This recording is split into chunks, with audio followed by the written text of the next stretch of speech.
Hello, my name is Amanda Hadden. My husband and I and our 3 children live on Pine Ridge Indian Reservation in South Dakota. We love our children, and obviously we want them to reach their full potential and to have faith and believe in themselves. In March of 2015, we lost a dear friend to suicide. She was 16 years old. If you read the news, or even the New York Times article published just yesterday, it states that the national suicide rate is at an all-time high in the last 30 years. It has reached highs in women and in Native American communities.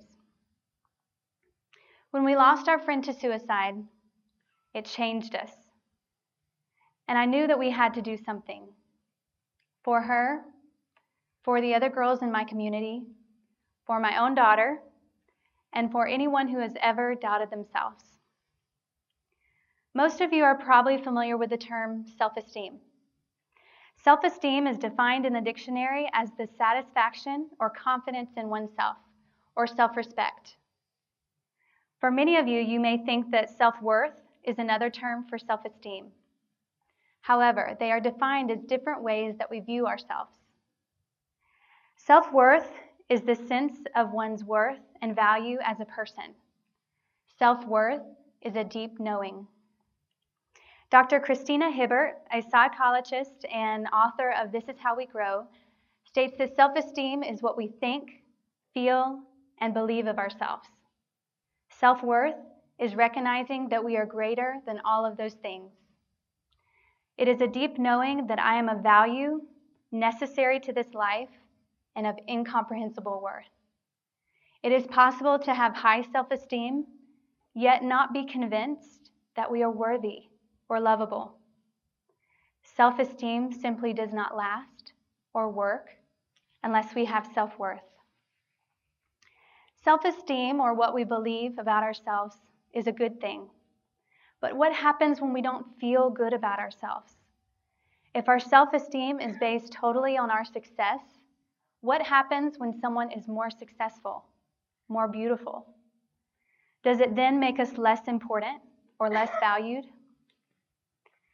I believe self-worth, or the understanding of our worth, affects and impacts every decision that we make. If we see ourselves as worthy, we will pursue that dream. We will pursue that education. We will not settle for unhealthy relationships or those toxic friendships. If we believe we are worthy, we can truly accomplish anything. If we see ourselves as unworthy, on the other hand, we will never put in that application. We will never pursue that dream. We will not thrive in our environment, and we will have no ambition. If we were to fill this auditorium with preschoolers and ask them to raise their hands if they are a good singer, how many of them would raise their hands? Probably all of them. What if we asked if they were a good artist? How many of them would raise their hands? Probably all of them. Why is that? As children, we are born knowing that we are loved and valued and worthy. When I recently spoke to a group of middle school girls on this very subject, I asked them what factors in our lives change how we think of ourselves. A few of them stated that people in their life tell them that they aren't valued, either through their words or their actions. This is my daughter, Leah. She is 6 years old. She wants to be a gymnast, ballerina, teacher, baker, and the list goes on. Even at 6 years old, Leah needs to be reminded that she can be and do anything that she wants. Because even at 6, she is aware of people and ideas around her. As a child, I wanted to be a veterinarian. I wanted to be an actress, a mom, and a hairstylist. The list went on for me too. I started out knowing that I could be and do anything. And somewhere along the way, that started to change. I started to doubt my potential. For me and some of the girls that I have spoke to in my community, comparison can be a negative influence. Theodore Roosevelt said that comparison is the thief of joy. There will always be someone smarter, more successful, more beautiful, more fit. And if our self-esteem is based solely on how we measure up, we will always struggle. I know that to be true in my own life, and I know that in our society, the comparison has impacted us greatly. It was January of 2004 when Mark Zuckerberg began creating a website called Facebook. Maybe you've heard of it. We had no idea how it would impact our society. Today, with Facebook, Snapchat, Twitter, and Instagram, and other social media sites, we catch a glimpse into people's lives.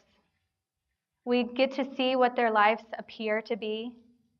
We catch a glimpse of their daily routine, and we consciously or subconsciously compare ourselves to everything that we see online. The media and the evolving world of social media tell us what we need to look like, what we need to buy, what we need to do, and puts our lives on display for anyone to like or observe. Over the last few years, it has become so easy to hide behind words on a screen. Some programs even allow you to hide under false names and post comments or pictures anonymously. In neighborhoods and cities across the world, teens and adults alike are leaving the workplace or school where they are bullied, only to come home to the world of cyberbullying, where anyone can say anything. Because after all, they aren't saying it to their face, right? Most of us were raised learning the phrase, "Sticks and stones may break my bones, but words will never harm me." In today's world, with the growth of social media and technology, that is no longer true. Proverbs 18:21 says that words kill and words give life. It is either poison or it is fruit. You choose. In today's world, where words are broadcast to millions with one single click, words can hurt, and words do hurt, and they can determine a lot in our life if we allow them to. Intellectually, we all understand that our self-worth is not determined by others, but we sometimes need that reminder. We are all authors of our own story, and the assessment of our self-worth is determined solely by us, not by others. My hope is to encourage young girls all over the world to embrace who they are and to tell the world that you are more. Abuse can be something that happened to you, but that isn't who you are. Addiction may be part of your story, but that doesn't determine your life unless you allow it to. That person that hurt you or did wrong to you, they do not define who you become.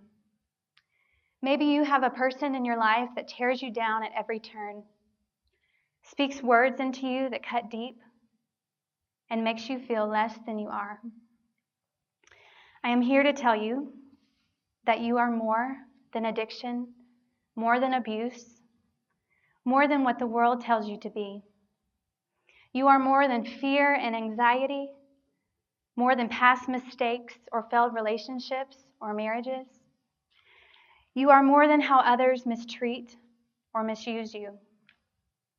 You are more than their opinions of you, and you are more than your insecurities. You are more than whatever it is in your life that seems to overshadow who you truly are. We have two choices to make every day. We can choose to believe in who we are and that we are worthy, or we can allow others to define that for us. I encourage you all to fight back on social media and to tell the world that you are more. You are so loved, so valued, and so worth it. Thank you for listening.